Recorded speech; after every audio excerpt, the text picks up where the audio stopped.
Let's not keep the next governor of New Jersey waiting, even though his taste in pizza leaves something to be desired. Ladies and gentlemen, he's within striking distance. That's right. This is a horse race. Jack Ciattarelli, welcome back to the show, my friend. How are you today? Doing great, Rich. Happy to be back with you. Well, new poll out, and Rutgers Eagleton, they're known for exaggerating, so they have you down by 9, which means you're probably up by 4. So congratulations. Well, once again, their methodologies are terribly flawed. They've massively underrepresented Republicans and males in that poll. Like Stockton, they should get out of the business. Yes. This thing's a dead heat. We're in a great position. We'll finish strong over these last 72 days, and we'll deliver a win for New Jersey. All right, so yesterday Mikie Sherrill came out with a stunt that was so disgusting and revolting, trying to completely distract everybody from why their energy bills are going up. I don't need to get into the details of it other than to say that it is typical Democrat distraction. So, Jack Ciattarelli, tell us exactly why everybody's energy bills are going up right now, mine included. Well, yesterday was a big lie, Rich. She fails to put the blame where it belongs. The Murphy administration is responsible for the electricity crisis and the rise in our rates. Here are the facts. When he took office, New Jersey was an electricity exporter. We had 6 more electricity generation plants than we do today. He closed them all down. 4 were coal, 2 were coal, 4 were natural gas. He didn't expand our nuclear footprint in South Jersey, where we have 3 nuclear reactors. He didn't accelerate solar.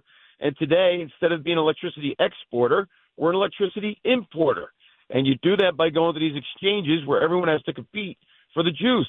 And when you have to compete, you got to pay through the nose. That's exactly what's happening. I'll reverse all that and more on day 1 of my administration. All right, good. Yeah, I mean, she's trying to act like this, this PJM is at the fault here in investigations and trying to blame Donald Trump. This is Phil Murphy. This is his green energy scam. This is what happened. And we don't make energy. We don't have enough to meet our demand, period. And this is by design. And I'm really tired of them distracting everybody about this, Jack. And this is the winning issue here, because everyone I talk to right now is shocked and frustrated by their energy bills. And we have to put the blame on them. Absolutely. Whether you're a homeowner, a tenant, or a business owner, everyone is getting hit hard by this. And she's great at placing the blame. My goodness, she's even blaming the president for what's going on in New Jersey. I tell people, if you back out tomorrow morning and hit a pothole and get a flat, she's going to blame the president. What the heck does he have to do with our property taxes?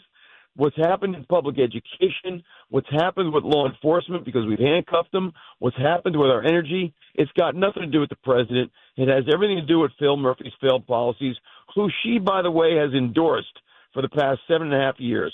Every one of his policies she was all in on. She continues to be all in on wind, which is never going to be able to meet our energy demands. It's not a reliable source, and it's a very costly source. We need a natural, rational bridge to the future, and that's natural gas. And it's right here. I mean, I'm broadcasting from Philadelphia today, and it's here. It's right here for the taking, and we can help. And Pennsylvania is more than happy to help New Jersey. And New Jersey can make money off this, and the liquid natural gas export facility and the East Coast can dominate the world here and help the world. By the way, Jack, this helps national security too. It does, Rich. But speaking of Pennsylvania, they're eating our lunch right now. Yes, they are. Here's what the Democratic governor of Pennsylvania is doing. He's burning 7 coal burning plants. He's burning natural gas. He just cut the ribbon on another nuclear reactor. He's got more than enough juice, and because he does, the price is down, and he's attracting business to Pennsylvania that New Jersey's losing, including the data centers that are needed for AI and the mining of cryptocurrency. I mean, do we or do we not want to compete here? But listen, the only thing she's good at right now, Rich, is placing the blame. But New Jerseyans are not going to fall for it, and we're going to remind them each and every day how it all changes on day 1 of my administration. Jack Ciattarelli is with me, the next governor of New Jersey, Republican nominee, obviously, and the election's really going to heat up after Labor Day. So I wanted to get you on before I go on vacation tomorrow, and then we'll have you on a lot, obviously, after Labor Day, Jack. But you have not stopped working. I was with our mutual friend Mike Donahue last week in Cape May. Well, you were in Israel, and I want to talk to you about that in just a second. But I thought Mike made a really good point, and it's rare that he does, but he made a really good point. And he said you're the hardest working candidate he's ever seen, and you have not stopped working, and you're just doing 5-6 events every single day, traveling the state and meeting people, and you're making South Jersey a priority here. Well, we're making it clear that we take no one for granted, and that includes the people that live in South Jersey. But what I'm also trying to demonstrate, Rich, is that I'll go about my governance the same way I go about campaigning, taking it very seriously, getting up and down the state, shaking hands, look at people in the eye, listening, and telling them what it is we're going to do to improve their lives. So if you like what you see on the campaign, you ain't seen nothing yet. Just wait until we're running the state of New Jersey. To get back to Pennsylvania real quick, I was at the energy summit that Senator Dave McCormick had where President Trump came, and Governor Josh Shapiro was there too. So was Senator Fetterman. And you had bipartisan support and all these energy groups that were there and these AI companies and data companies to make Pennsylvania the epicenter of this. There's no reason why New Jersey can't do the exact same thing under Governor Ciattarelli. There isn't. And we will replicate what's going on in Pennsylvania, not just on energy, Rich. That Democratic governor of Pennsylvania is lowering the business tax from 10 to 5%. Meanwhile, the Trenton Democrats, with the support of my opponent, raised ours from 9 to 11.5%, the highest in the nation. The top income tax bracket in Pennsylvania is 3%. The top bracket in New Jersey is 10.75%. So if Pennsylvania can do it, we can do, and we will.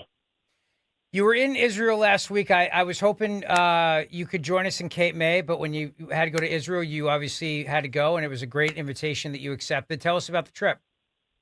Well, on the other side of the other river, this time the Hudson, Israel does $14 billion a year in bilateral trade with Israel, does less than $2 billion with New Jersey. So the first couple of days were spent meeting with business leaders, business owners, and executives saying we're going to be open for business once I'm governor. We want them to increase their bilateral trade in New Jersey. In so doing, I can grow our economy, and by growing our economy, I can create more good-paying jobs. Phil Murphy's trying to tax our way out. I'll certainly reduce the size and cost of our state government, but make no mistake, you can't cut your way out. We got to grow our economy. And one way to do that, certainly organically, with a more business-friendly environment in New Jersey, which we'll get when I'm governor, but also by increasing bilateral trade with some of our most important allies around the world. And so that was the first part of the trip, but we also got to meet with the Speaker of the House there, Ambassador Huckabee, the Minister of Strategic Affairs, and Prime Minister Netanyahu, to tell them that when I'm governor, we'll stand in solidarity with Israel as a sovereign nation. It has every right to protect its citizens and rid the region of terrorists, and we support them in that fight. Yeah, I mean, if New York is doing so much business with Israel, there's no reason why New Jersey can't. I mean, absolutely not. There's nothing New York has that we don't, Rich. But I will tell you that companies are looking at three things. One, taxes. We've got to improve our tax situation, and we will. Two, regulations. We're way too regulatory intensive. We have so many unnecessary regulations that make it unnecessarily hard to do business. But three is getting back to what you and I start out with. Companies more than ever are looking at energy and electricity costs. They want to not only know there's going to be a supply, but that it's cost effective. Yeah, without question, Jack. I mean, this is the future, right? AI is the future, and data centers are the future, and this is what we need, and everybody's counting on this to happen. And we don't want the windmills. We don't. We've had it with this. You know, it's really frustrating as we were down in Cape May and having this conversation. And you know, Donahue helped lead the fight along with Jack Ciattarelli and Jeff Van Drew and so many other great people to stop these windmills. But knowing that tomorrow, if your opponent wins, they'll be going once again and trying to get these things going, and dead whales and dolphins, and destroying the sight lines at the Jersey Shore, and for an ineffective source of power. And that is what this election comes down to. Jack, you really win, does, and Rich. it's over. And it's over. But there's another point to be made here. Phil Murphy was not from New Jersey. No. John Corzine wasn't from New Jersey. And for that reason, Phil Murphy didn't know that the Jersey Shore is kind of sacrosanct in New Jersey. It's 1/7 of our economy. It's kind of the jewel in our crown. And you know what? My opponent's not from New Jersey. The Democrats do this time and time again. Yep. And so what I say to people as I go all around the state, How about we elect a Jersey guy? The Ciattarellis have been here for 100 years. And I've owned businesses here. I've served at every level of government, term limiting myself each time. I know what's going on, and I'm not afraid to make the decisions that are in the best interest of our state. All right, where are you headed today, Jack? Well, we just wrapped up at a whole number of business meetings in Central Jersey, and now we're heading down to, believe it or not, the Union League in Philadelphia for a fundraiser tonight with a whole bunch of New Jersey business executives. So part of the campaign is certainly raising money, and we've been very, very fortunate with the support we're getting all around the state, Rich. Good. Excellent stuff, Jack. Well, listen, I look forward to having you back on a lot after Labor Day as the campaign really heats up. Of course, it hasn't stopped for you, not 1 second. But until then, have a great rest of your summer. I know you won't stop fighting. We'll follow Jack on social media at Jack4NJ. We've only just begun. Let's get to victory. Let's get to Election Day. Jack Ciattarelli, thanks, my friend. Appreciate it. Hey, Rich, thank you, and enjoy your vacation. Thank you, buddy.